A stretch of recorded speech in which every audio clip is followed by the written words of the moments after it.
काँग्रेसच्या माध्यमातून राज्य सरकारला आमचं एवढंच म्हणणं आहे की जिथे जिथं भाजपाची सत्ता आहे त्या भाजपाच्या सत्तेमध्ये नगराध्यक्ष असतील, उपनगराध्यक्ष असतील, महानगरपालिकेमध्ये असो, स्थानिक स्वराज्य संस्थेमध्ये त्यांनी तिथं आदेश पारित करावे। मोदी साहेबांनी ज्या सूचना केलेल्या आहेत त्या सूचनेचा अंमलबजावणी जिथं भाजप शासित सत्ता आहे त्यांनी तिथून सुरुवात करावी। आज बदलापूर शहरामध्ये सन्माननीय नगराध्यक्षताई रुचिराताई यांना मी निवेदन द्यायला आलेलो आहे, सध्या मुख्याधिकारी यांना निवेदन द्यायला आलेलो आहे की तुमचे जेवढे नगरसेवक आहेत त्या नगरसेवकांना तुम्ही त्यांच्या ताफ्यातल्या गाड्या कमी करायला सांगाल का? एक तर तुम्ही त्यांना तंबी द्याल किंवा त्यांना कुठली तरी नोटीस द्याल की जेणेकरून मोदी साहेबांची मन की बात तुम्ही नेहमी ऐकता।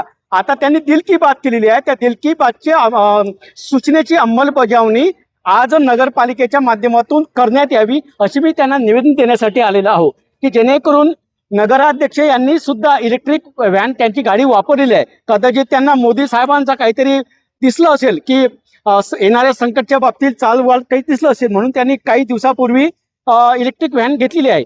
परंतु या नगरपालिकेमध्ये असणारे अधिकारी, नगरसेवक, लोकप्रतिनिधी यांनी सुद्धा मोदी साहेबांच्या सूचनेचं पालन करावं। आता काय होतं, मोदी साहेब सांगतात नोटबंदी करा, लोकांनी सहकार्य केलं आहे। मोदी साहेब म्हणतात घरात लाईट बंद करा, टाळ्या वाजवा, थाळ्या वाजवा। आता मोदी साहेबांनी एवढं सांगू नये की कंदमुळं खा म्हणून। 70 वर्ष देश तुम्ही मागं आणलेला आहे। काँग्रेसमध्ये लोकांनी सायकलवरनं लोकांना मोटरसायकलमध्ये आणलेलं आहे।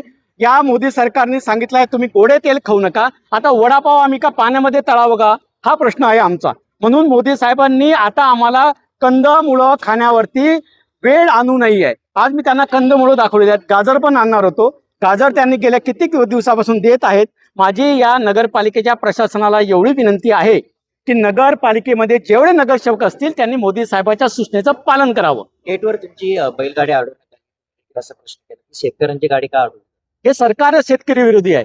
त्यांना 50 लाखाच्या 1-1 कोटी रुपयाच्या गाड्या चालतात, म्हणून शेतकऱ्यांची बैलगाडी चालत नाही। याचं दुःख मला आहे की हे जे सरकार आहे नगरपालिकेमध्ये बसणारं ते तर शेतकऱ्यांच्या बाबतीत, गोरगरिबांच्या बाबतीत निर्णय उलटच घेत आहे। मी काही दिवसापूर्वी पण सांगितलेलं आहे की आता मासेमारी करणारे, मासे विकणारे जे लोक आहेत त्यांना रस्त्यावर हाकलणं चालू आहे। आज आमच्या आंदोलनाची शेतकऱ्यांची बैलगाडी आतमध्ये येऊ देत नाहीयेत काय? ते शेतकऱ्यांच्या बैलामुळे तुमची इमारत खराब होणार होती काय, असा माझ्या मनात प्रश्न निर्माण झाला।